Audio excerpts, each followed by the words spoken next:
ay pasok din natin, no, sa haba-haba ng paliwanag ko, no? Pumasok din yung topic po natin. Yan ang pag-aaralan po natin. Let us return to the Lord. Pakisabi mo nga, tayo'y manumbalik sa Diyos. Tayo'y manumbalik sa Diyos. Okay, basahin ko po ulit sa inyo, no? Sabi po dito, halik kayo, sabi ni Hosea, halik kayo at tayo'y manumbalik kay Yahweh, pagkat ang nanakit ay siya rin magpapagaling, siya ang nanugat, kaya siya rin ang gagamot. Sa loob ng 2 araw, ay mapapalakas niya tayo ulit, at sa 3 araw, tayo'y kanyang ibabangon, upang mamuhay sa kanyang pagtangkilik. Halik kayo, sikapin natin mangilala si Yahweh, tiyak na tutugunin tayo sa ating panawagan. Sintiyak ng pagdating na pumaliwayway, darating siyang walang pagsala, tulad ng patak ng ulan na dumidilig sa kaparangan. Okay, the assurance was already given for every one of us.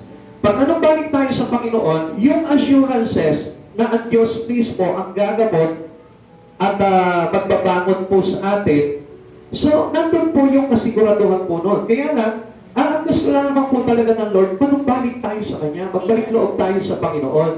And let us all, tawag dito, yung iwanan na natin yung dating buhay po natin na napapariwara. Amen. At huwag po natin isipin na yung buhay mo ngayon ay napakaganda without God. Ay dahil yung buhay po na wala ang Panginoon, na hindi mo binibigyan ng pansin ang Panginoon sa buhay mo, that was the worst thing or the worst life that ever you had in your life. Amen. Yun po yung pinakamasahol na buhay na meron ka. So, kung minsan, di ba para sa pasimula lamang po, no? Gusto ko lang po magkaroon kayo ng idea. Kasi kung minsan, nakapanti na tayo na without God, nabubuhay po tayo sa mundong ito. Without worshiping the Lord, without asking for God, without calling the name of God, without praying, without reading or studying the Bible, nabuhay po tayo ng ganun lang. Kaya nga, ang ibig sabihin po nun, it is a worst life. Napaka-pangit na buhay po nun.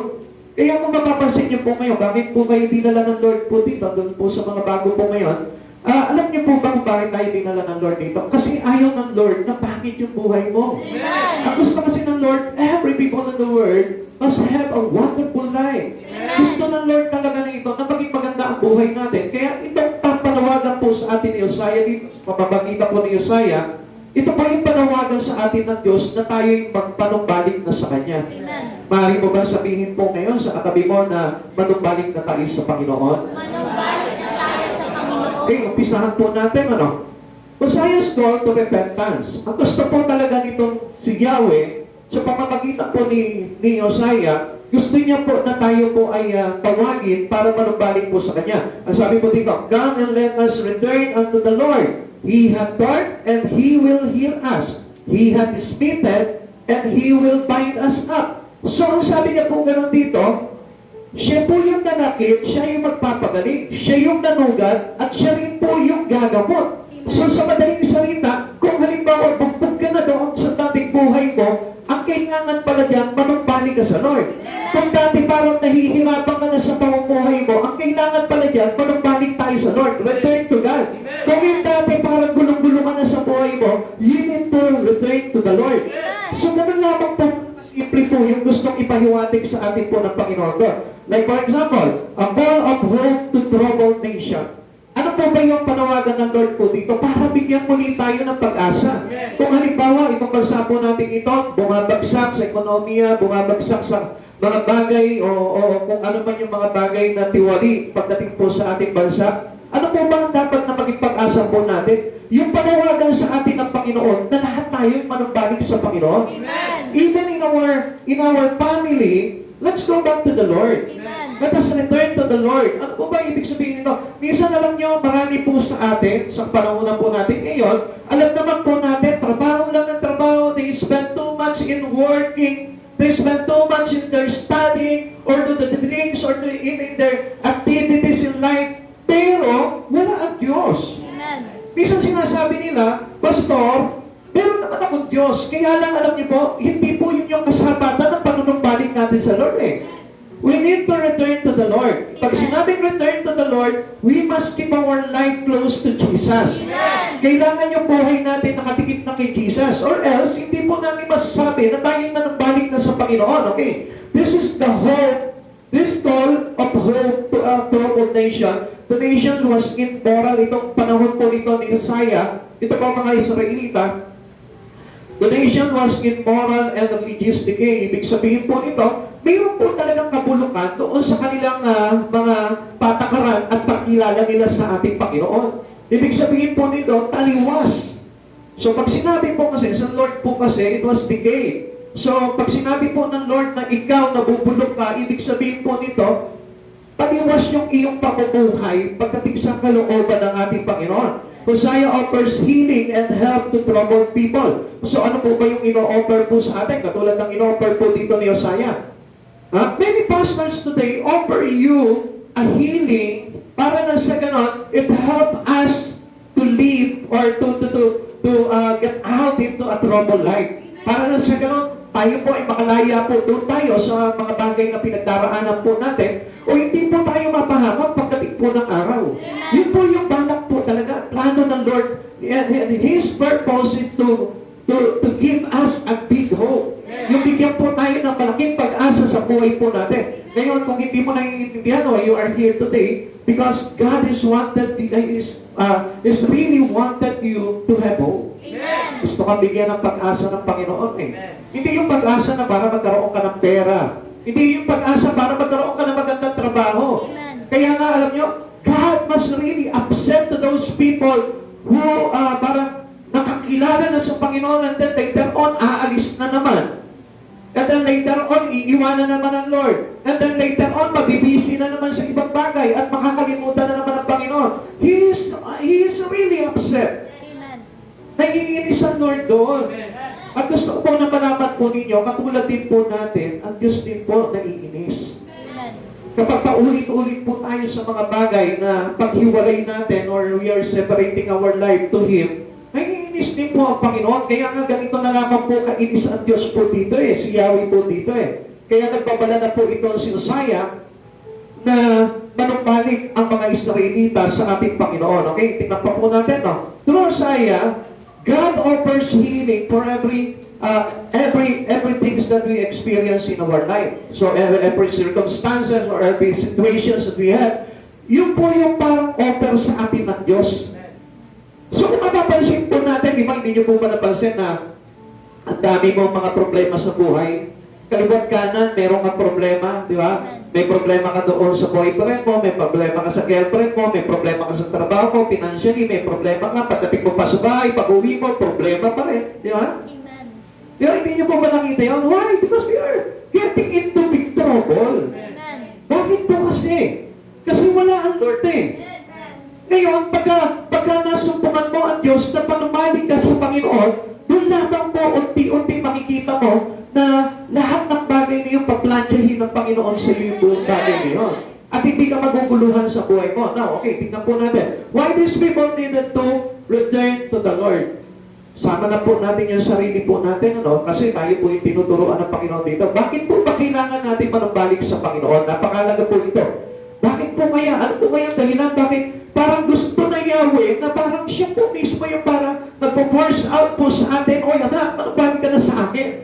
Bakit kaya pinipilit ka ni Yahweh? Bakit kaya pinipilit tayo ng Lord na manumbalik tayo sa Kanya? Bakit kaya itong bansa na ito parang gusto sinasabi ng Panginoon, oy, lumapit na kayo sa akin, manumbalik na kayo sa akin. Alam niyo kung bakit? Anong dahilan niya? Una, they had departed from the Lord in their worship. Nakalimutan na po nila yung pagsamba. Nakalimutan na po nila na sambahin itong si Yahweh. Nakalimutan na po nila na papurihan at parangalan sa buhay po nila itong si Jesucristo. Bakit? Kasi naabala na po sila sa mga bagay na mga mundo. Naabala na po sila sa kanilang kabisihan. Naabala na po sila doon sa mga bagay na pinagagagawa po nila sa mundong ito. At yun po yung dahilan kung bakit parang desperado na ito si Yahweh na panumbalikin tayo. He is calling for every nation. He is calling for every people. He is calling out your family. Kasi gusto ng Lord na ito makapanumbalik ka sa Kanya. Kaya anong ginawa ni Hosea po dito? Hosea means a word, speak bluntly. Hinimay-himay niya yung mga salita po ni Yahweh na ipinahayag sa Kanya, na ipapahayag po sa tao. Kaya nga, alam niyo po ba, sabi po dito, speak bluntly. Pag sinabing speak bluntly, direct to the point po siya. Sinasabi niya, prangka siya. Ibig sabihin, para sinasabi niya sa iyo, yun yung parang bagay na dapat mong tanggalin sa buhay mo, yung bagay na dapat sisiyan mo, yung bagay na dapat talikuran mo, na makakapaglagay sa iyo sa kapahamakan. Ganun po kasi si Yahweh. Amen. Kasi kaya niya tinutukoy sa iyo, pinipinpoint niya sa iyo, pag sinabi niya ikaw magnanakaw ka, tutukuyin niya sa iyo yun. Kaya nga lang tayo, very sensitive tayo mga tao eh. Ayaw natin na papagsabihan po tayo ng ganon. Like for example, di ba yung testimony nga po kanina ni Brother Rico, syempre nasasaktan tayo, but do not be sensitive. Make us in our mind that this was a lessons for us or a calling po of God into our life. Amen. Napanawagan lamang po ito ng Panginoon sa buhay po natin. Kaya nga po kumisan, ang daming pastor talagang direct to the point po talaga yan. Amen. Sasabihin po talaga sa iyo kung ano yung mali mo. Sasabihin sa iyo talaga kung ano yung kasalanan mo. Kasi yun po yung pinapasabi ng Panginoon eh. Like for example po dito kay Hosea, ang ginawa niya po dito, hinimay-himay niya yung salita ni Yahweh. Amen. At sinabi niya isa-isa itong mga kasalanan ng mga tao na ito na kailangan talagang manumbalik na sa Panginoon. Kaya sabi niya, let us return to the Lord. Amen. Manumbalik na tayo sa Panginoon. At isa po dito, yung kanilang pagkahumaling sa mga Diyos-Diyosan. At pagkahumaling po nila doon sa mga bagay-bagay na kanilang kinahuhumalingan sa buhay po nila sa pang-araw-araw. Kaya sabi po dito, tingnan niyo po para makita niyo po na kung gaano po ka-direct to the point ito po si Hosea. Hosea chapter 4 verse 1, tingnan ninyo mga taga-Israel ang pahayag ni Yahweh, sapagkat may bintag siya laban sa inyo. Sa lupain ito ay walang katapatan, walang pagmamahalan, at walang pagkilala sa Diyos. Di ba kung mapapansin po natin, marami pong tao ngayon wala na halos pagkilala sa Panginoon eh. They forget the Sunday, they forget His worship, they forget God, they forget to pray, they forget to study His Bible, they forget to listen to the Word. They forget everything. Amen. Kinakalimutan nila yung mga bagay na spiritual sa buhay po nila. Kaya nga po dito, parang tayo po yung mga Israelita po nung araw eh. Umapunta sa santulan sa Panginoon, yung kanyang galit, yung kanyang poot, sapagkat ang mga pinagagawa po ng tao ay labag na rin po sa kalooban ng ating Panginoon. Amen. Kaya nga kung minsan parang na-brainwash na po yung isipan ng tao na tama yung kanilang ginagawa eh. Na even though wala po silang pagsamba sa Diyos, wala silang pagkilala sa Panginoon, at kung ano-ano na yung kanilang sinasamba sa buhay po nila, akala po nila normal na lamang po yun. Bakit? Kasi nakalimutan na nga nila yung talagang real God in our life. Yung talagang totoong Diyos sa buhay natin, nakalimutan na. Nakalimutan na nila yung aral na nagmula po sa ating Panginoon. Kaya ano po nangyari po dito? Naging makasarili po ang mga tao sa kanila pamumuhay. Nung makaranas po sila ng pag-unlad sa buhay, ano po nangyari po sa kanila? Hindi na nila kinilala ang Diyos. At nagkaroon na po sila ng ibang Diyos po dito. At yun po yung pinakamasakit po sa Panginoon. Kaya nga ayaw ng Lord po talaga na ang tao mahumaling po talaga sa sanlibutan. Amen. Kasi makakalimutan po talaga nila si Yahweh. If you notice, di ba ganyan po yung mga nangyayari po natin sa mundo po natin ngayon? Para ba makikita mo yung isang pamilya, parang totally wala po sila talagang spiritual relations to the Lord. Parang talagang totally zero. Zero sa kanila ang Panginoon. Halos hindi mo na makikita sila na nagpe-pray together. Hindi mo na sila nakikita na nagpupunta sa church. Hindi mo na sila makikita na nagbabasa, nag-aaral ng Biblia. Hindi mo na makikita yan sa karamihan ng pamilya ngayon. At yun po yung babala ng Diyos po sa atin dahil tayo po ay mapapahamak sa ganong kalagayan. Amen. Kaya nga kung minsan, di ba, araw ng linggo, anong ginagawa? Di ba? Hindi binibigay sa Panginoon yung kanilang araw, kundi they spend it in other things. Ba? Amen. They spend it into reunion, into an outing, into whatever. Doon na lang po nila ini-spend yung buhay nila. It's supposed to be, ang Lord po mismo, nung ilabas po yung mga Israelita sa pagkakaalipin, if we remember, di ba nung alipin po sila sa Egyptio, nung inilabas po sila, nagtakda ang Panginoon ng araw ng pagsamba. Amen. Kaya nga po, kung titignan po natin, yun po ay dapat na ginagawa po natin sa panghabang buhay po natin at hindi mawawala yun. Amen. Kaya nga, alam niyo po ba, kaya nga po hindi nakapasok po itong mga Israelita sa Promised Land because they wanted to forget everything. That believed by God into their life, yung kanilang pagliligtas sa kanila ng ating Panginoon. The Lord's controversy with the people, ito po yun eh. Ito po yung parang sinabi po ni Hosea sa kanila, unang-una, no truth in the land, wala po yung katapatan, wala yung katotohanan doon sa kanilang bansa. No mercy in the land, wala po yung pagmamahalan, wala yung pagkahabag. Kaya hindi nyo po napapansin, di ba? Halos wala ng habag ang mga tao po ngayon. Why? Because there is no God. Amen. Wala yung Diyos sa puso po nila eh. And the very worst thing in their life is no knowledge of God in the land. Wala silang pagkilala sa Diyos. Minsan, di ba kung mapapansin po natin, marami po tayo nakakausap. Ang piling po natin, kala mo, talagang totoo may pagkakilala sila sa Lord eh. Minsan, pag nakausap natin sila, ay, Pastor, ako, baka Diyos ako. Paano ka naging baka Diyos? Ang layo nga ng buhay mo sa Lord. Di ka nag-church, di ka nagpe-pray, di ka nagbabasa ng Biblia, wala kang fellowship. Paano ka magiging baka Diyos noon? Kaya nga, di ba, makikita nyo, no? Doon sa kanilang, like for example, yung mga kandidato. Di ba? Baka tao, baka Diyos, baka bayan. Paano naging baka Diyos? Di ba? Papansin mo yan? Kasi ang isang tao, kapag baka Diyos, lumalayo sa pagkakasalanan sa liputan. Yun po yung meaning ng baka Diyos. Lumalayo po siya sa kabaluktutan. Lumalayo siya sa maling katuwiran. Yun po yung tinatawag na mga Diyos po talaga. At ang buhay niyan, malapit po talaga sa ating Panginoong Jesucristo. Ito po yung controversy with the people before. And this was also a controversy with the people today. No truth in the land, no mercy in the land, no knowledge of God in the land. Amen. Kung mapapansin po natin yan.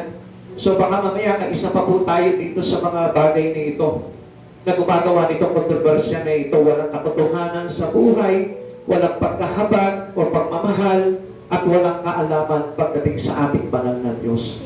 Kaya hindi nyo napapansin, di ba? Kung minsan, iba na yung Diyos na kanilang sinasamba, nakalimutan na nila yung pangalan na talaga ng Diyos. Di ba? Kung minsan, meron na silang iba't ibang pangalan ng Diyos nila.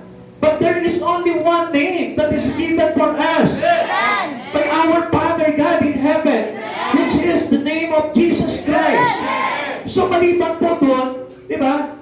Ibig sabihin po nun, pag hindi yung pangalan na yun at nakilala mong Diyos, ibig sabihin, you have no knowledge in God. Wala po tayong talagang pagkilala sa ating Panginoon. Okay, ano po ba yung dapat na malaman po natin dito? That the truth grows out of being right with God. Ito yung sinasabi ko po sa inyo eh. Na kapag ang isang tao, hindi pa pwede talaga maging baka Diyos yan. Hindi po makakaunawa po talaga yan ng katotohanan pagdating sa Panginoon kung palayo siya sa Panginoon. Amen. Maliban na ang isang tao ay itigit niya ang buhay niya kay Jesucristo, doon lamang po lalago sa katotohanan ang isang tao. Kaya huwag po tayong umasa sa bansa na ito, lalo-lalo na halimbawa, tukuyin po natin itong mga bagay na ito, no? Huwag tayong umasa po talaga ng katagumpayan sa bansang ito kung ang mga namumuno ay malayo ang puso kay Jesucristo.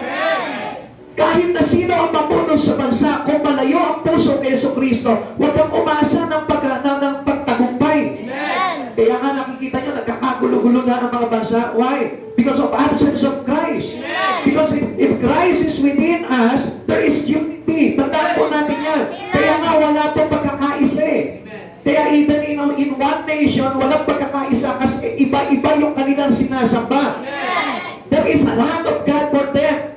Pero sa atin po, bilang mga nakakilala sa Panginoon, there is only one God. And our God is the God of truth. Siya po yung Diyos ng katotohanan. Kaya kapag nakilala mo si Jesucristo sa buhay mo, doon tayo lalago sa katotohanan. Kaya hindi magiging baluktot yung ating kaisipan because we know Christ Jesus and Christ Jesus is the truth. Amen. Kaya ano po sabi ko dito? John chapter 8 verse 32, makikilala ninyo ang katotohanan at ang katotohanan ay magpapalaya sa inyo. So kaya nga hindi makalaya yung bansa natin eh. Kaya even our family, hindi po tayo makalaya sapagkat ayaw nilang kilalanin ang katotohanan. They don't want to spend their life into the truth of Christ Jesus. Ngayon, maliban na lamang halimbawa ang pamilya mo, ay kay Jesucristo, doon lamang po makakalaya yan sa sumpa ng sanlibutan. Amen. Amen. Amen. Naintindihan po ba natin? Amen. Tandaan po natin, without God, all are upright. Amen. Amen. Without Jesus in our life, all things that we do is unright. Naintindihan po natin? Amen. Ibig sabihin po natin dito, kung wala si Jesucristo sa buhay ng isang tao, ang lahat ng ginagawa niya bali. Amen. Pastor, tama naman yung naging decision ko Mali pa rin po yan. If you think that you are in right, I told you, without Christ Jesus, it is unright. Amen. Lahat ng bagay na ginagawa mo, kung hiwalay kay Kristo, hindi po iyan tama.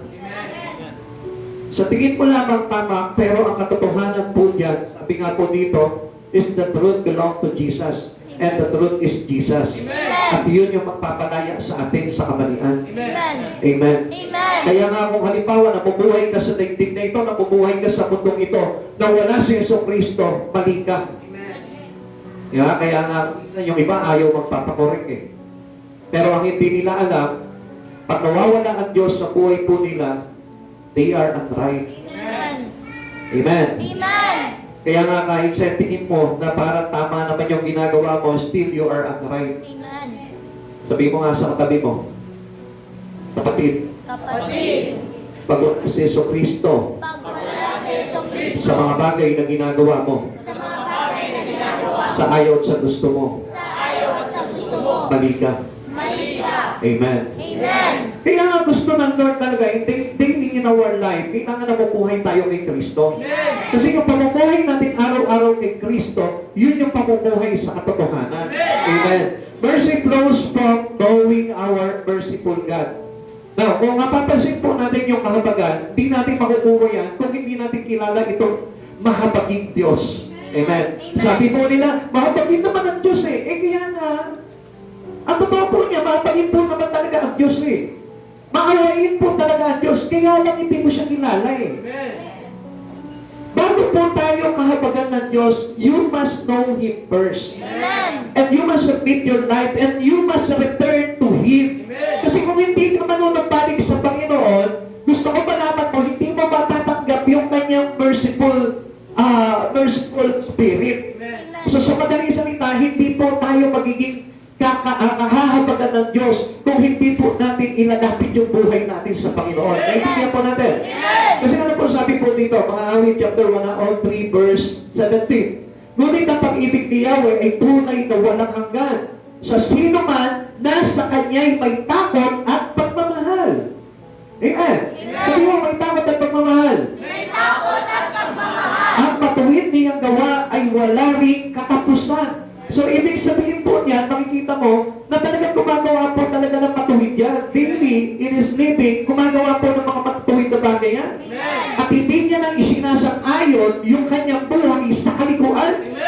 Ang sabi ulit dito, paano po tayo kahahabagan ng Diyos kung wala tayong takot at pagmamahal sa ating Panginoon? Takot means, hindi tayo, kumbaga para mabubuhay sa mundong ito without God. Pero sa tingin po ba natin, many people today doesn't have fear. Wala na pong takot, kaya nga nabubuhay sila without God. Nabubuhay sila, they are living in their life without Jesus. Kaya kung mapapansin po natin dito, okay lang sa kanila, hindi sila magsimba, hindi sila makinig ng salita ng Diyos, hindi sila mag-worship sa Lord, okay lang sa kanila yun. Kahit na lumipan sila sa kanilang pagsamba sa Panginoon, okay lang sa kanila yun. You know why? Wala kasi sila takot sa Diyos Pero gusto ko po na malaman po ninyo, kailangan po tayo magkaroon ng banal na takot sa Panginoon at pagmamahal. Pero kung sasabihin po natin na minamahal po natin ang Panginoon, pagkatapos hindi naman natin sinusunod yung kanya mga tagubilin sa atin, hindi po pagmamahal po yun. Sapagkat ang nagmamahal ay hindi nawawala. Sabi mo nga sa katabi mo, ang nagmamahal ay hindi nang iiwan. Pag iniwan mo ang Diyos sa buhay mo, paano ka nagmahal? Pag iniwan mo yung ministry mo, pag iniwan mo yung pagsamba mo, pag iniwan mo yung katotohanan kay Kristo, paano ka magmamahal? Ang dami kasi nagsasabi, mahal ko si Lord, mahal ko si Jesus. Bakit iniiwan mo siya? Bakit mo siya pinagpapalit? So that is not the truth. And we cannot have the mercy mercy from our merciful God. Hindi tayo nangangalagan. At alam niyo po ba, ang kaligtasan po natin ay dahil lamang po sa habag ng Diyos? Amen. Amen. Amen. Kaya nga po, kung hindi po tayo matututong lumapit at magmahal at magkaroon ng takot sa Panginoon, there is no mercy. Amen. Amen. Amen. Buti na lang, meron kang kamag-anak na pangalan, Mercy. Pero hindi sapat si Mercy. Dapat ang kasapatan po talaga natin dito ay makilala natin itong merciful God sa buhay po natin. Amen. God's people had forsaken Him. Marami pong tao na talagang iniwan po ang Diyos sa kanilang buhay. Kinalimutan nila ang Diyos sa kanilang buhay. Kaya nga sa kapanahonan po natin ngayon, nakita nyo, many family today doesn't have God. Bakit? Kasi kinalimutan na nila sa buhay po nila ang Panginoon eh. Na humaling na po sila sa pagkita, na humaling na po sila sa mga bagay-bagay na ginagawa nila mga sanlibutan. If I were you, people of God, return your life into Jesus. Amen. Manumbalik po tayo sa Panginoon. Bakit po ba? Paano po ba nasabi po dito ng ating Panginoon na iniwan po nila ang Diyos sa kanilang buhay? Bakit po ba? Because they have no time for Him. He said, people of God, napakahalaga po ito. Church, ito po yung laging tatandaan mo. Na kapag ikaw ay mayroong Diyos sa buhay mo, hindi ka mawawalan ng panahon sa Panginoon. Amen. Pag ang isang tao ay mayroong Diyos sa buhay niya, kahit kailan hindi mawawalan niya ng panahon at oras sa Diyos. Amen. Gusto ko po na maintindihan niyo po ito. No reason, no alibis, no exception. Na kapag ikaw ay nagmamahal na sa Diyos at hindi mo iniiwan talaga ang Panginoon, hindi ka mawawalan ng panahon sa Diyos. Kahit sabihin mo na nagtatrabaho ka, nag-aaral ka, busy ka, hindi ka mawawalan ng panahon sa Panginoon. Amen. Kaya nga dito, sinabi po ni Josiah dito eh, pinabayaan niyo na ang Diyos niyo. Wala na kayong pakialam sa Diyos niyo. Hindi na kayo kumilala sa Diyos niyo. Iniwanan niyo na si Yahweh. Matapos maulamin ni Yahweh yung inyong kabuhayan, iniwanan niyo siya. Kaya nagalit ang Diyos. Kaya nga dinidiretso na po sila ni Josiah eh. Kaya sinasabi na sa kanila ni Josiah, mamaya makikita niyo pa po yung matatagip na salita po dito ni Josiah. Kaya humanda po tayo doon. Ang sabi pa po dito, lesser thing had all their adoration. Ang liit na lang ng kanilang pagsapa sa Lord. Ang liit na lang ng kanilang pagpupuri sa Panginoon. Kaya nga ito yung madalas na sinasabi ko at sinisigaw ko sa church na ito, do not be a Sunday Christian only. Because it's too little.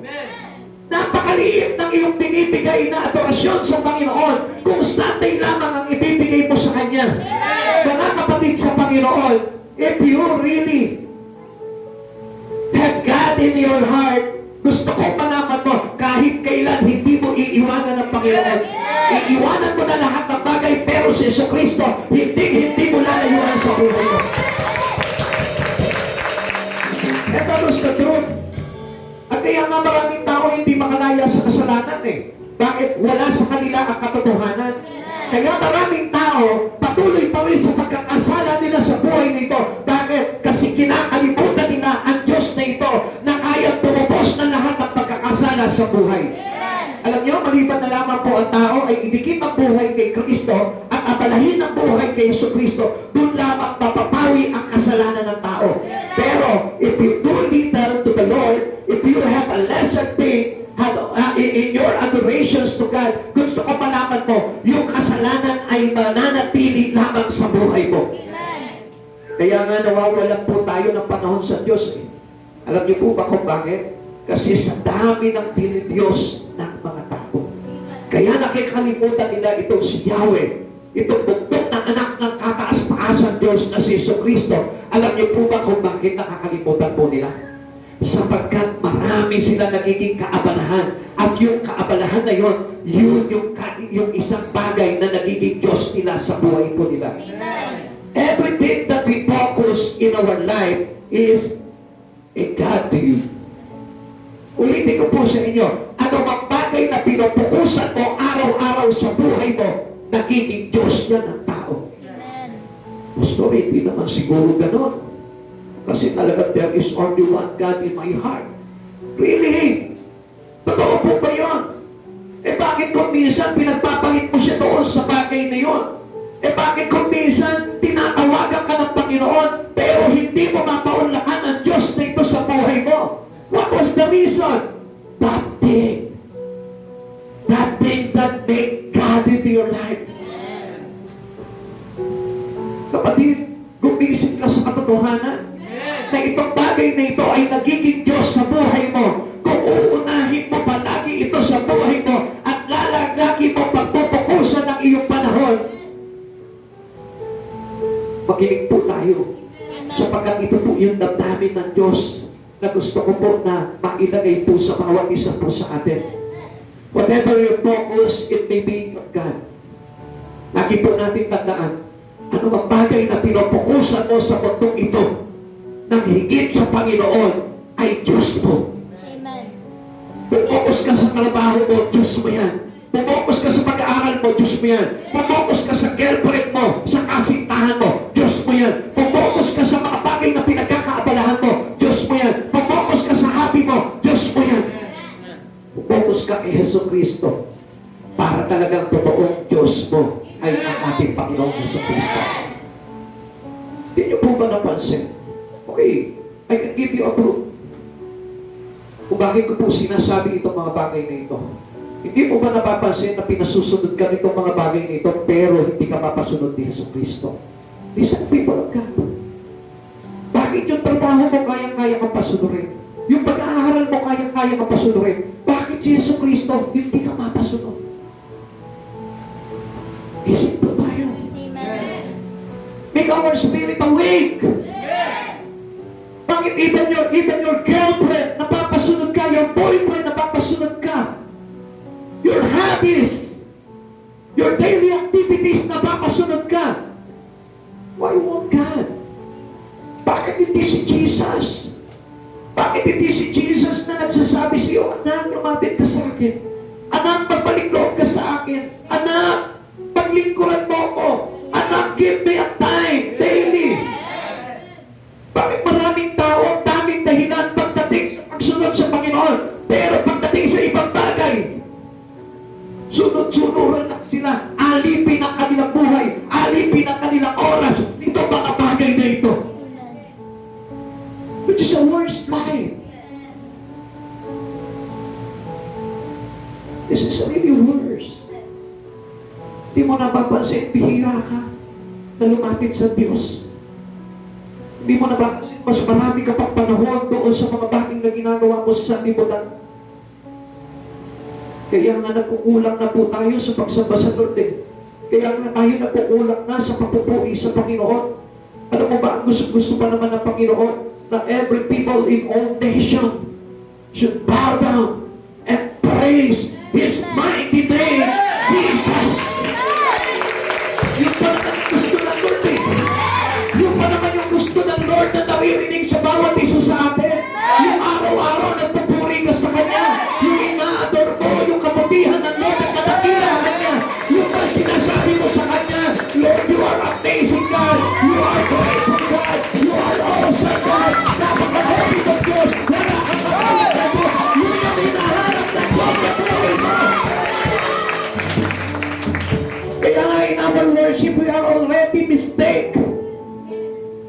Nagkamali na po tayo sa ating pagsamba. Ang akala po na maraming tao, sumasamba pa rin po sila sa Panginoon, pero hindi nila namamalayan. Lesser thing that they adore Jesus. Napakaliit na po ng kanilang pagpupuri. Napakaliit na po ng kanilang pagsamba.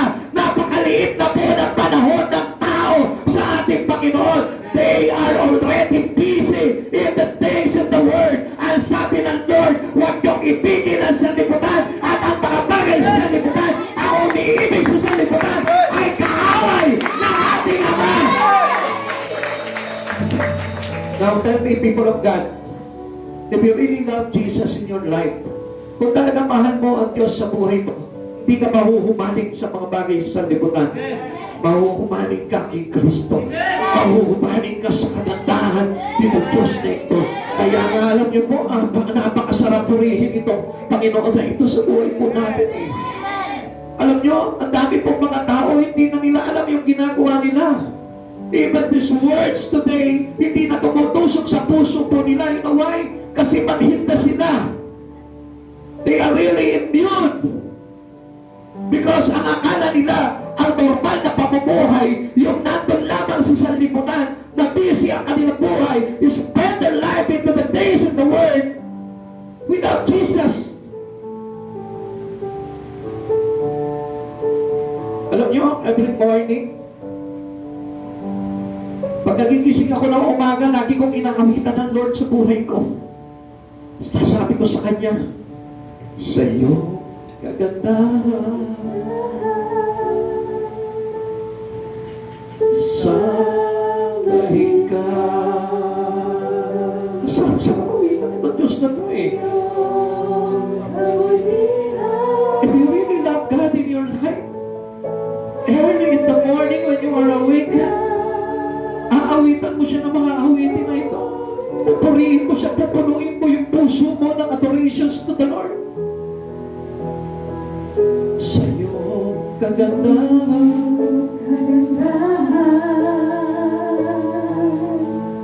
sa bahing ka.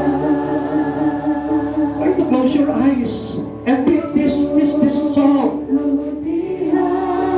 Dedicate Him for the Lord. Come on, bigit mo yung mata mo. Ang ngalan mo'y pagkakayuwalhati, Panginoon, itataas ka namin, ngayon at kailanman, magpasalamat sa balikan, sa iyong kagandahan. Hindi ba napakasarap ano? Alam niyo, marunong lang kayong umawit ng papuri pagdating sa ating Panginoon.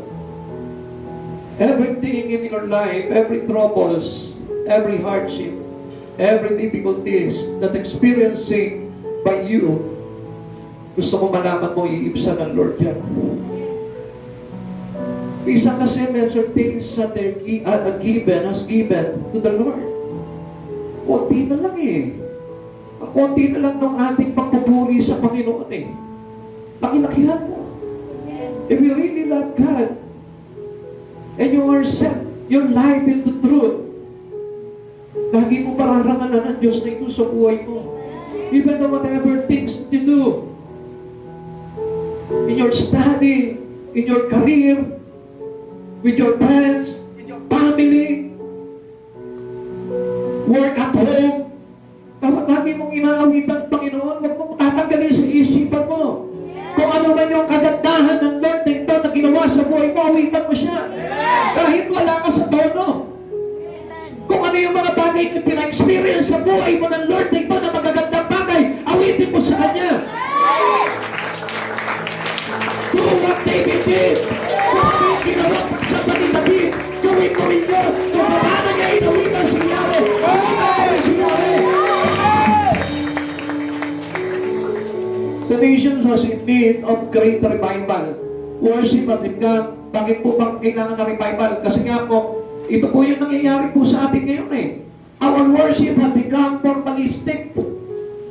Formalistic na lang po yung ating pagsamba eh. Minsan okay, para naman ako, masabi naman ng Diyos na ako, sumasamba sa Kanya, sige, sa linggo, sasamba ako. Hindi po yun yung gusto ng Lord eh. He doesn't want you to be here only by pleasing yourself to be godly. Hindi naman yun yung gusto ng Lord eh. Yung gusto talaga ng Lord, pag pumunta ka dito, talaga, you dedicated your life to Him. You dedicated your soul. You dedicated your heart. You dedicated your soul for Jesus. Ayaw ng Lord ng worship yung parang formalistic lang. Para bagang pagpapakita lamang na ikaw ay born again, pagpapakita lamang na ikaw ay makadiyos. Ano pa? Worship was not a life-changing experience. Kaya nga gusto ko po sa inyo malaman po nito na kapag ikaw nag-worship ka, dapat nababago yung buhay mo. Dito po po tayo binabago ng Lord eh. Every time that we sing a song for the Lord, kapag tayo umaawit ng mga awitin papuri sa Panginoon, hindi mo ba alam? Changes coming in a way. Changes coming into your life. Sin must be sinless. Ay hindi lang marahil alam ng tao itong mga bagay nito na napakahalaga. Hindi lang kasi natin alam. Marahil ang akala natin wala nangyayari sa pagsamba po natin dito. Marahil hindi nyo nalalaman na akala nyo parang waste of time lamang yung pagpunta nyo sa church. Pero hindi nyo po alam, yan po yung kailangan eh. Yan po yung pinakamahalagang kailangan sa buhay ng isang tao. And what else? They worship lack faith. Wala na yung pananampalataya eh. Kaya nga pagpasok pa rin po dito, umakyat dito sa church, puno-puno ng problema. Pagbaba, puno-puno pa rin ng problema. Umakyat dito sa church, walang pag-asa. Pagbaba, wala pa rin pag-asa. Because of lack of their faith. Wala yung pananampalataya na ang Diyos ay gagalaw sa buhay nila. Nothing change happened. Kaya nga hindi nyo napapansin, only Sunday can give by a people to Jesus. Yun na lang yung kaya nilang gawin eh. Pero sa totoo lang, ano pa talaga yung hinahanap ng Lord? The truth of our worship. The true faith in our heart.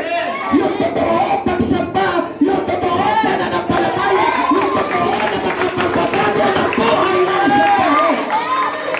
Sa amin po noong araw, I was really amazed to the people before dahil yung kanilang pagsamba, yung isang mamamatay tao, nagbabalik loob, nagbabago, at naglilingkod sa Panginoon. Yung dating makasalanan na babae, pag lumapit sa Panginoon, nagiging mabuting babae. Yung mga dati na mga adik, mga lasingkero, o kung ano ba mga bisyo, nagbabago kapag tinanggap nila si Kristo. Why not today?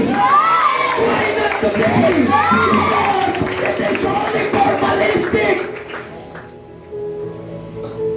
Their worship was not a life-changing experience to them. Alam niyo po, nung araw, pinatunayan sa akin ng Lord po ito. Dati po akong drogista. Dati po akong isang adik. Dati po ako araw-araw talabak sa Cebu. Pero nung time na nakilala ko ang Panginoon at natutunan ko na purihin at sambahin ang Diyos na ito, isang araw, hindi lumipas ang araw na yun. Tinigilan ko ang Cebu. Tinigilan ko ang alak. Tinigilan ko ang sterilyo. Tinigilan ko ang mga bagay na hindi mabuti. Ang mga kasasama at nakapaglalagay sa akin sa kapahabakan. Because God, our Jesus, may change our life if we are being true to Him. Pero bakit ngayon sa kapanahunan na ito, umiiyak ang Diyos na marami po na nagsasabing they are Christian, but it won't change their life. Hindi nababago yung buhay nila. Hindi nababago yung kaisipan nila. Hindi nababago yung puso nila. Sila pa rin yung naghahari sa kanilang sariling buhay. Sila pa rin yung nasusunod sa kanilang katauhan. Hindi mangyari na sumunod sa Panginoon. Sabi ni Jesus, sabi ng Lord, if you love me, you must keep my commandments. Kung talagang mahal mo si Jesus sa buhay mo, susunod ka sa Kanya. Pag sinabi ni Jesus na ayaw ko na na umiinom ka, huwag ka nang iinom. Ayaw ko na na magdadrugs ka, huwag ka na magdadrugs. Ayaw ko na na magkaroon ka ng kasalanan na ganito, huwag ka na magkaroon ng kasalanan. Could this be a commentary of our nations today? In our life today, maybe ito rin po yung inaangal sa atin ng ating Panginoon. Kung ano yung angal po ng ating Diyos sa kapanahunan po nila noon, ay siya rin angal ng Diyos sa kapanahunan po natin ngayon. Now, if you truly have God in your heart, kung talagang totoo na meron ang Diyos sa buhay mo, bakit hindi mo babago sa Panginoon ang buhay mo? Bakit hindi mo baguhin ang sistema ng buhay mo? Bakit hindi ka magbalik loob sa ating Panginoon? Let us all return to Jesus!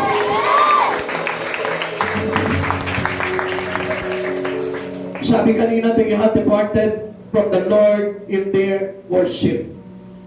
Ngayon, sabi po sa ikalawa, they have departed from the Lord in their words. Sa kanilang salita.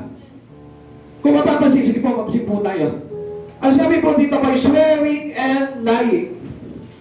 Yung kanilang panunungayaw at yung kanilang kasinungalingan. Marami po sa panahon po natin ngayon, even Christians today, hindi nag-iingat sa mga bagay na ito. They still do swearing and lying. Marami pa rin pong mga kumikilala sa Diyos, still sinungaling pa rin. Nanunungayaw pa rin. Nagsasalita pa rin ng masasama na namumutawi sa kanilang mga bibig. Mga kapatid sa Panginoon, sabi po ng Hosea chapter 4 verse 2. Ito na po yung sinasabi po ni Hosea po dito. Sa halip ay naganap ang panunungayaw, ang pagsisinungaling, pagpatay, pagnanakaw at pangangalunya. Nilalabag nila ang lahat ng batas at sunod-sunod ang mga pangakaslang. So dito, dinidiretso na po tayo ni Hosea po dito. Sinasabi na sa kanila, tiniisa-isa na sa kanila, yung kanilang kasalanan na dapat iwasan. Amen.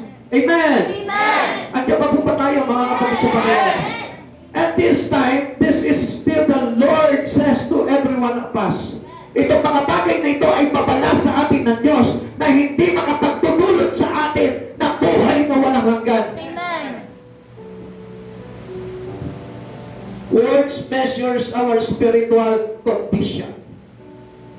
Kaya nga yung ating pagtutungayaw, yung ating mga foul words, yung mga salita natin binibitawan na hindi maka Diyos talaga. Gusto ko pong palakad po ninyo. Yan po, dyan po makikita yung kalagayan ng espiritu mo. Amen.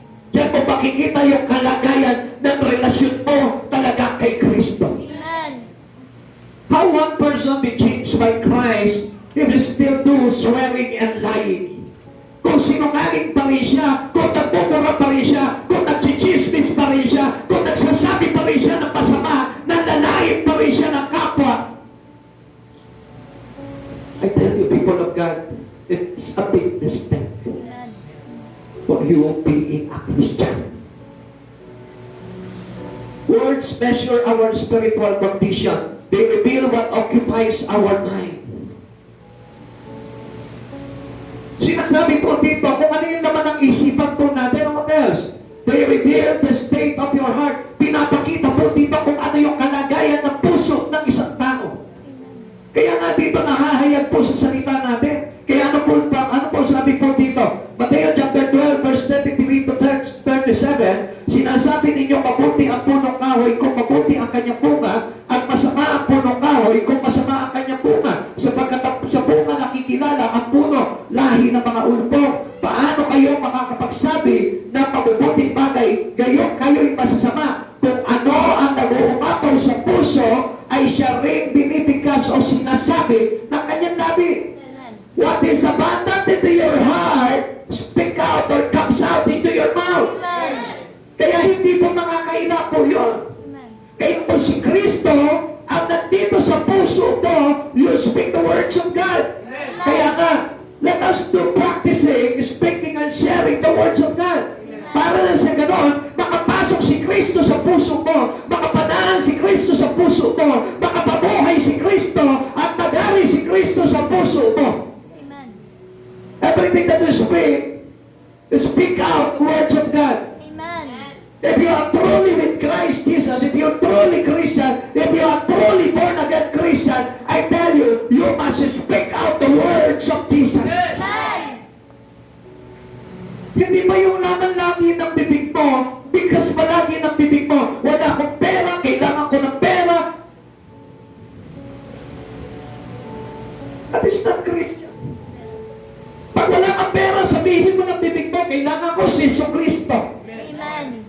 Pag wala kang kabuhayan, kailangan ko si Jesucristo. Kaya maraming tao nalalayo sa Panginoon because of what they're speaking. Because that was abundant into them. Naintindihan po natin? Amen. Kung ano yung binibigkas palagi natin, yun yung nangyayari. Amen.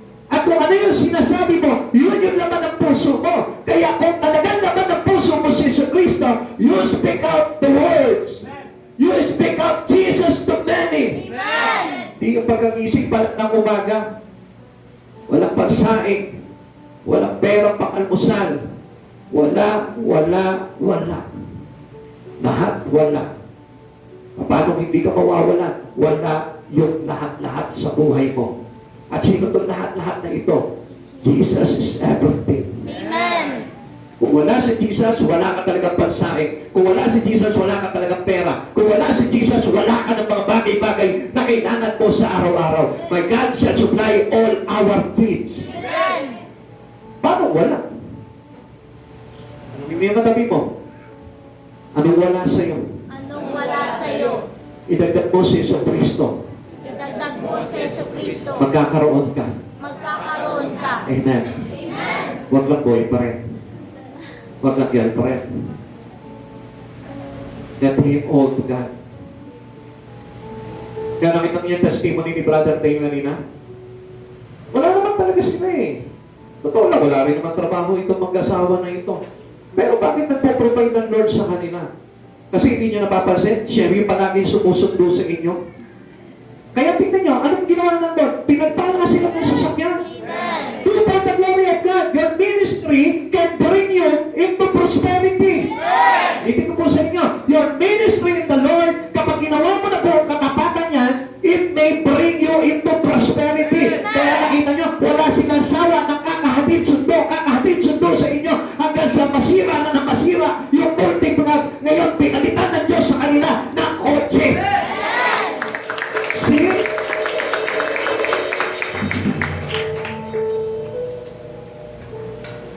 What is abundant into our hearts, speak out or comes out into our mouth. Si Jesus talaga yan. Hindi mo sasabihin, mahirap lang ako. Kung si Jesus talaga yan nasa puso mo, hindi mo sasabihin, wala ako. Amen. Meron ka because meron kang Jesus sa buhay mo. Practice to speak the words open and it may change life. Mahirap ka? Speak the words. Speak the words. Amen. Share mo yung gospel of God sa ibang tao. Makikita mo, it change your word. Amen. It turns your word into upside down. Makita mo, mapapaliktad yung pamumuhay mo. Yung dating pamumuhay mo na mahirap, papaliktad yan dahil ipinapahayag mo yung salita ni Yesu Cristo. Nakakandaan mo po yung mga alagad. It turns the word upside down. Ang dating hindi nananampalataya kay Cristo, pero nung ipinahayag nila yung mabuting balita tungkol sa paghahari ni Yesu Cristo sa kaligtasan na ipinapadala sa kanila ni Yesu Cristo, ano nangyari? Nabago ang buong mundo. Nakakilala at makasumpong na niwala kay Yesu Cristo. It may change your life too.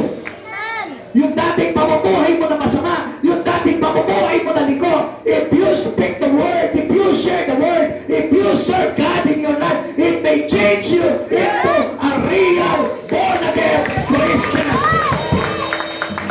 A real born-again Christian. Yung totoo talaga. Hindi yung, paano tayo magiging born-again Christian kung lagi mo tinatanggihan nga sa buhay mo ang Lord, di ba? What is abundant into our heart, speak out and come out into our mind. And what we speak out, it will happen. Amen. Amen. Because there is power in our lips. Most especially, if you speak the word of God, kung sinasabit palagi ng nabi mo ay ang salita ng Diyos, gusto ko malaman mo, may kapangyarihan yan na magbago ng buhay mo. Kaya nga sinabi nyo, nahiwalay sila sa Panginoon because of their words. Kasi yung kanilang mga salita ay panunungayaw kay Yahweh, panunungayaw sa tao, pagsasalita ng kasinungalingan. Stop lying and swearing. If we are for Christ Jesus, hindi na po tayo nanunungayaw, hindi na po tayo nagmumura, hindi na po tayo nagsasalita ng mga panalaswa, kundi tayo po ay nagiging matuwid na sa ating pananalita. Amen. The people have made profanity their practice. Yung mga tao po noon, ano po yung kanilang practices po noon? Yun na lang, yung mga masasama salita. Yung mga sundan po nila kay Yahweh, kaya hindi sila kinalugdan ni Yahweh.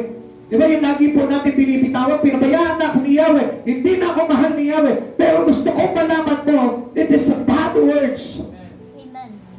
Huwag mo sasabihin yun. Kasi hindi ka naman talaga pinabayaan ng Lord. Amen. Tayo yun ang iwan sa Panginoon. Amen. Amen. Profanity is one of the marks of decadence.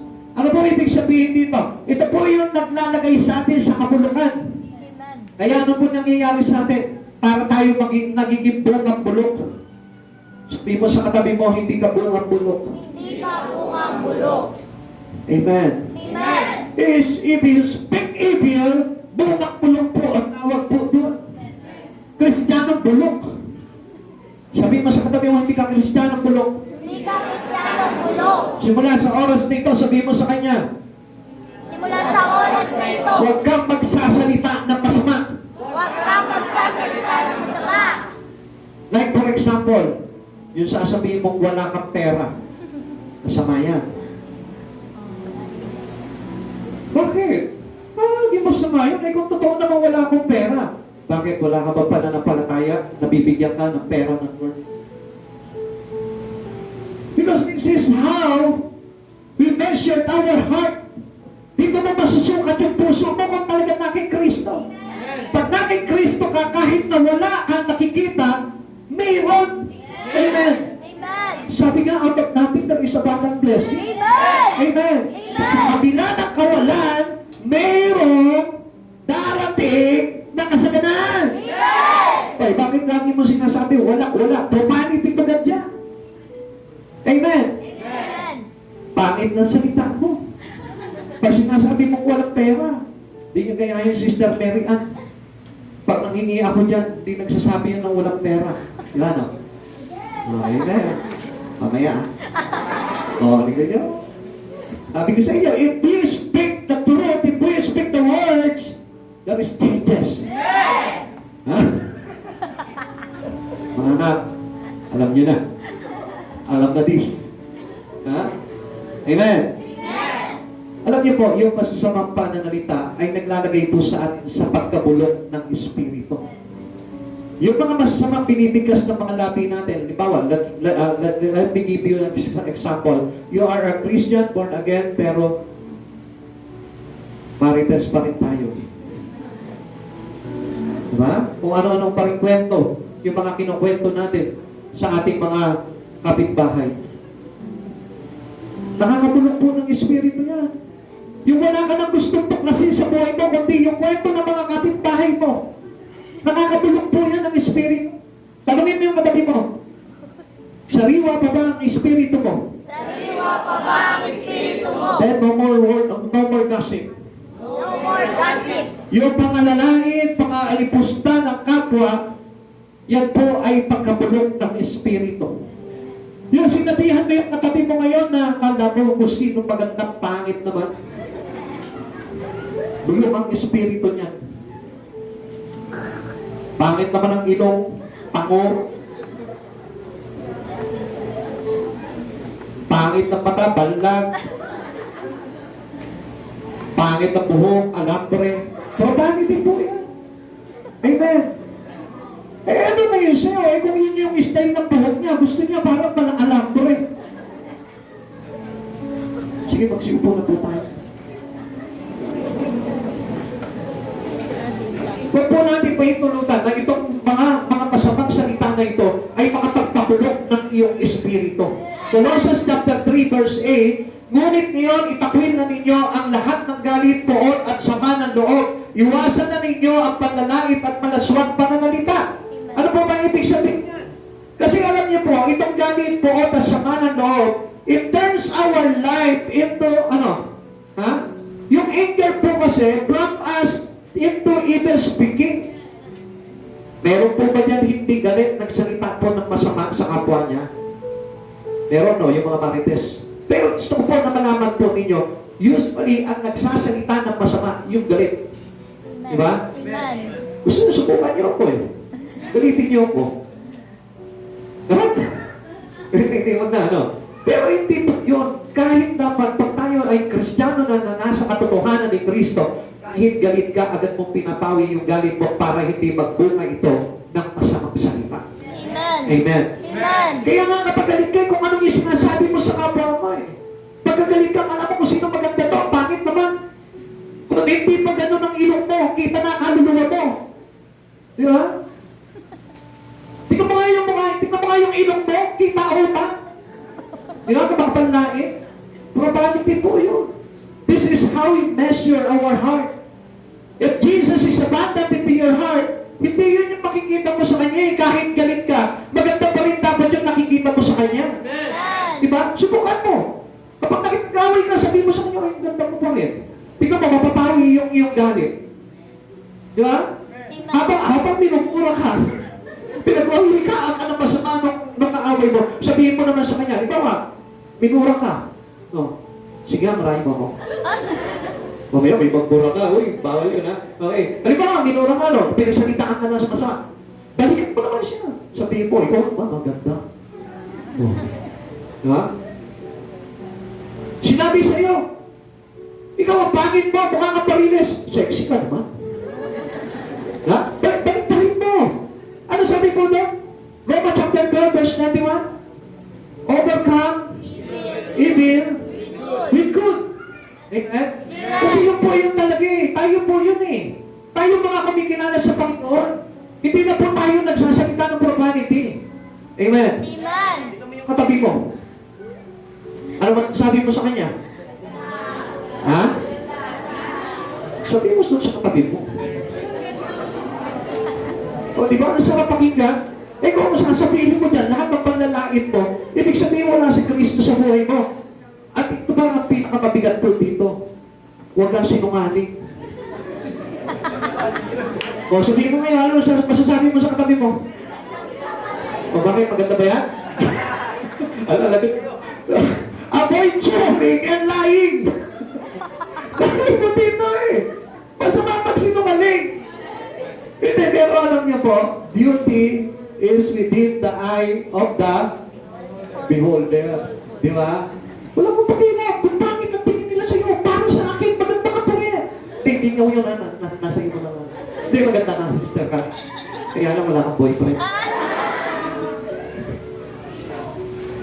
Hello? Amen? Laging maganda, kahit galit ka, maganda pa rin yung nakikita mo. Amen? Kahit naiinis ka, maganda pa rin yung nakikita mo. Huwag ka na magsisinungaling. Hindi. Bakit? Kasi alam niyo po ba, yung kasinungalingan naman ay napakabigat din po yan. Parang ganito po kabigat yan. Yan, no? Life is not to be taken lightly. Alam niyo po, ang kasinungalingan nakakapagpabigat ng buhay. Amen. Amen. Amen. Kaya kapag ikaw sinungaling ka, ang bigat. Ang bigat-bigat ng pasanin mo, lalong-lalo na sa harapan ng Panginoon. Hindi po simpleng kasalanan ang kasinungalingan. Yung simpleng magsinungaling ka lang, gusto kong malaman mo, napakalaking pagkakasala na yan. Why? Because Satan is a liar. Amen. Sinungaling si Satanas eh. Bakit po? Sabi po ng John chapter 8, verse 44, ang diablo ang inyong ama at ang gusto ninyong gawin ay kung ano ang gusto niya. Sa simula pa lang ay mamamatay tao na siya. Hindi siya pumanig sa katotohanan kailanman sapagkat walang puwang sa kanya ang katotohanan. Kapag nagsasalita siya ng kasinungalingan, nagsasalita siya ayon sa kanyang kalikasan sapagkat siya ay sinungaling at siya ang ama ng kasinungalingan. O ngayon, kung mabuti ang puno, mabuti ang bunga. Amen. Kung mabuti ang Diyos mo, mabuti ka rin na sumasamba sa Kanya. Amen. Kaya lang, sabihin mo sa pamamagitan ng mga gawa mo kung sino ang Diyos mo.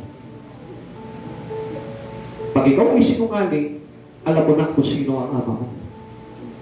Pag ikaw ay matuwid at bawang katotohanan ang sinasabi mo, alam mo na kung sino ang ama mo. Amen. Amen. Lagi niyo tandaan, Satan is a liar. If you lie, you are for Satan. Amen. Amen. Believers are to put away lying. Dapat tayong mga mananampalataya ni Hesus Kristo, dapat tinatanggal na po natin yung kasinungalingan. Amen. Amen. Amen. Amen.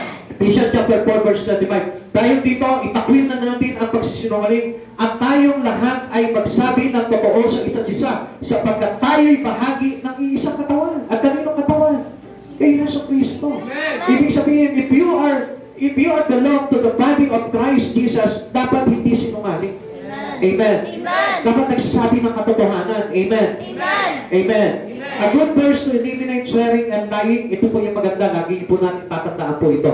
Awit 19 verse 14. Naway ang mga salita ko at isipan ay magkaisipan kaluguran mo. Yahweh, manunubos ko at kanlungan. Amen. Pasako po sa Diyos yung iyong pagsasalita. Para na sa ganon, laging ang binibigas ng labi mo ay pawang magagandang bagay lamang. Amen. Kaya nga sabi ko nga sa inyo, practice speaking the words of God. Para na sa ganon, gumanda at tuminis ang pamumuhay natin. Tayo po hindi nininis sa pamamagitan ng salita ng Diyos. And if we practicing and doing daily, speaking the words of Jesus, doon po tayo nalilinis. Even our sin, kahit yung kasalanan natin, it turn out our sin into us. Tatanggalin po sa atin yung kasalanan po natin kapag binabad po tayo sa salita ng ating Panginoon. Because the Word changed us. Because the Word make us righteous. Amen. Amen. Ikatlo, they had departed from the Lord in their works. In their worship. In their words, ay in their words and in their word. So sa madaling salita, doon po sa ating mga ginagawa, doon tayo nalalayo sa Panginoon. That's why we need to return to the Lord. Amen. Amen. Amen. Ano po ba yung mga ginagawa na po natin ngayon?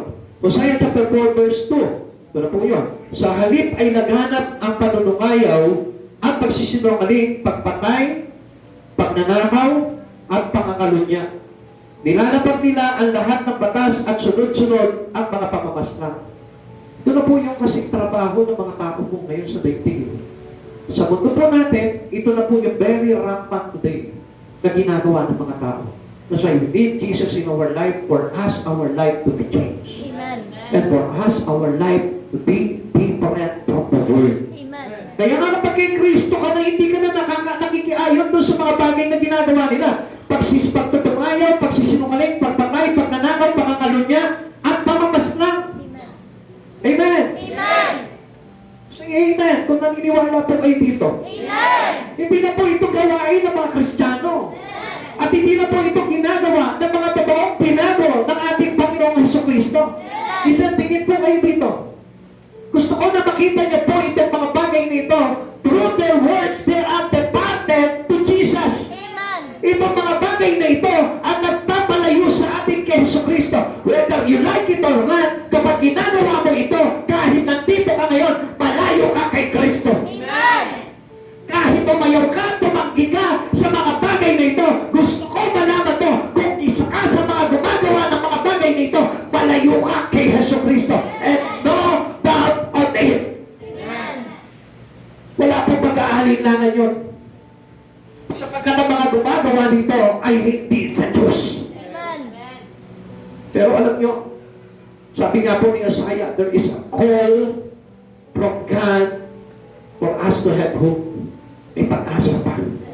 May pag-asa pa na talikuran mo itong mga bagay na ito. Tingin po ulit kayo dito. Please. Can I have your eyes? Hindi, huwag nyo bigay sa akin yung mata nyo. Dito kayo, tumingin lang po kayo dito. Tingnan niyo po itong mga bagay na ito. Babala ito ni Yahweh sa mga tao po doon at sa mga tao ngayon na hindi dapat gawin ang mga bagay na ito kung gusto mo na manumbalik ka kay Jesus. Amen. Pagtutungayaw, pagsisinungaling, pagpatay, pagnanakaw, pangangalunya, at pamamaslang. If you are for Jesus, huwag mong gagawin ito. Amen. Amen. Amen. At kung ginagawa mo itong bagay na ito, baguhin mo na ang buhay mo. Amen. 3 marks of decay in Israel at that time. It should be our decay too. Ganun din po yun, ito rin po yun. Pag sinabing decay means our sin. Amen. Amen. Yung kasalanan, yun yung nagpapabulok ng buhay spiritual po natin. Una is killing. Exodus chapter 20 verse 13, huwag kang papatay. Sabihin mo sa katabi mo, huwag kang papatay. Huwag kang papatay. Not only killing by flesh, but we can kill by our evil speaking. You can kill your neighbor by means of your evil speaking. Yung pagsasalita mo ng masama, hindi mo po ba alam na nagkakos po yan into killing? Amen. Kasi marami kang pinapatay sa buhay niya. Maaari mong patayin yung kanyang spiritual. Maaari mong patayin yung kanyang relasyon sa Diyos. Amen. Amen. What else? Stealing, yung pagnanakaw. Exodus chapter 20 verse 15. Huwag kang magnanakaw. Pakisabi mo sa katabi mo, huwag kang magnanakaw. Huwag kang magnanakaw. Kahit na maliit na halaga yan, hindi ipiplease ng Lord yan. Ang pagnanakaw ay pagnanakaw. Kahit sabihin mo na, wala namang halaga ito eh. At hindi niya na naman papansinin ito eh. Wala namang kwenta ito. Pagnanakaw pa rin yun. Amen. Amen. Amen. And stealing is not for Jesus. At kilala po natin kung sino ang gumagawa nitong mga bagay na ito. Amen. Amen. Committing adultery. Whosoever do this sin, and I say to you, let's go back to the Lord. Let us return to Jesus. Amen. Para maiwasan natin itong bagay na ito. Yung pangangalo niya.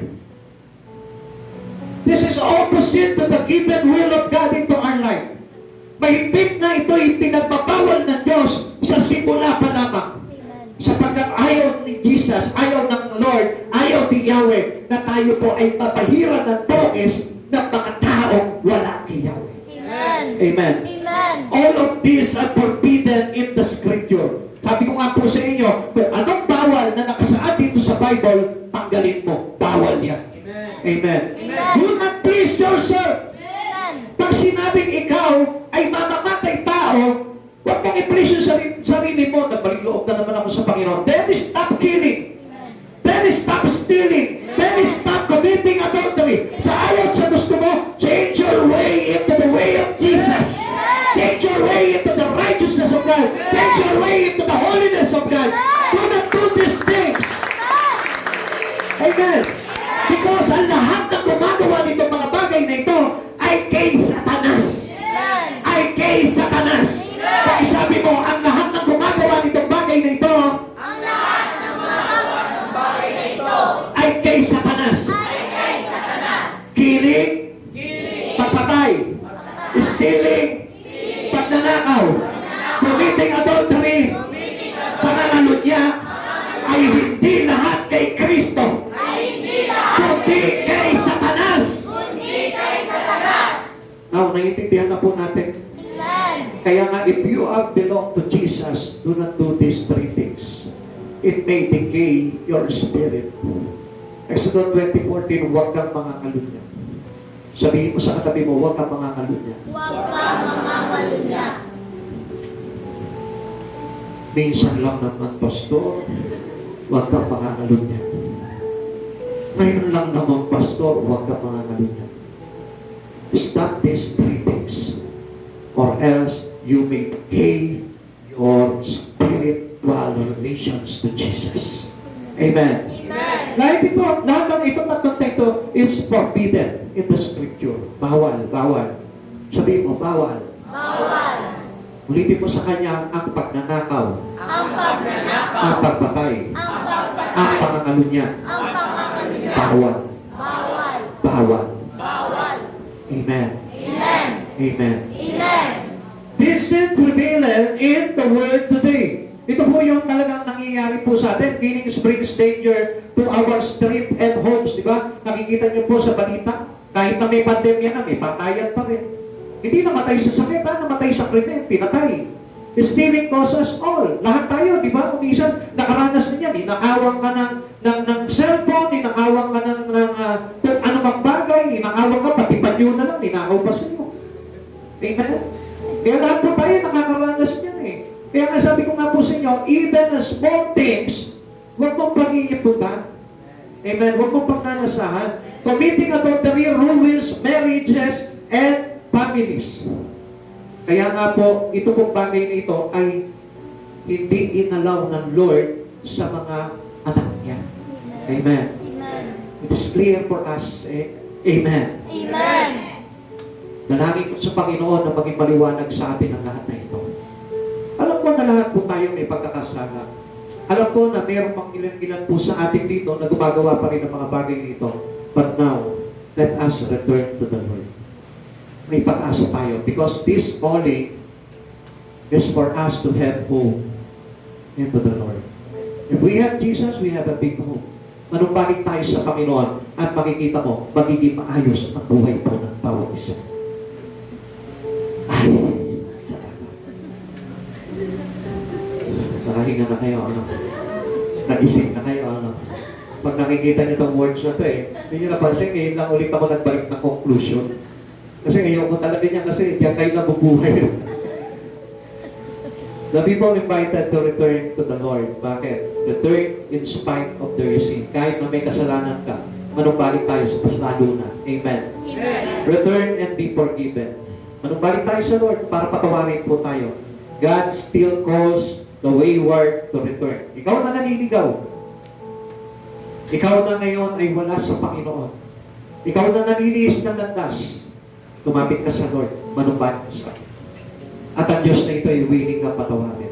Kahit na ano pa yung kasalanan mo, kahit ano pa doon sa mga bagay na nabanggit mo ni Uzziah, patatawarin ka ng Diyos, manumbalik ka ng sa Kanya. And keep your life close to Jesus. Huwag ka nang hihiwalay. Kung ayaw mo manumbalik ka sa pagkakasala, huwag kang hihiwalay sa Panginoon. And to God, everything must be holy. Pag nasa Panginoon ka, lahat ng bagay magiging banal. Lahat ng pati mga gawa mo, ang isipan mo, ang salita mo, ang puso mo, magkakaroon po yan ng kabanalan. He will pardon, cleanse, and revive. Di po ba napakaganda po nito? No? Napakalaking biyaya sapagkat tutuusin, lahat po tayo ay mapapahamak. Without Christ Jesus, there is no revival. Without Christ Jesus, there is no pardoning. Without cleansing, ang lahat ng ito, hindi po natin tatanggapin to kung wala si Jesus. Kaya mga kapatid, huwag kang hihiwalay kay Jesus. Tayo po magsitayo lahat at ihanda po natin ang ating sarili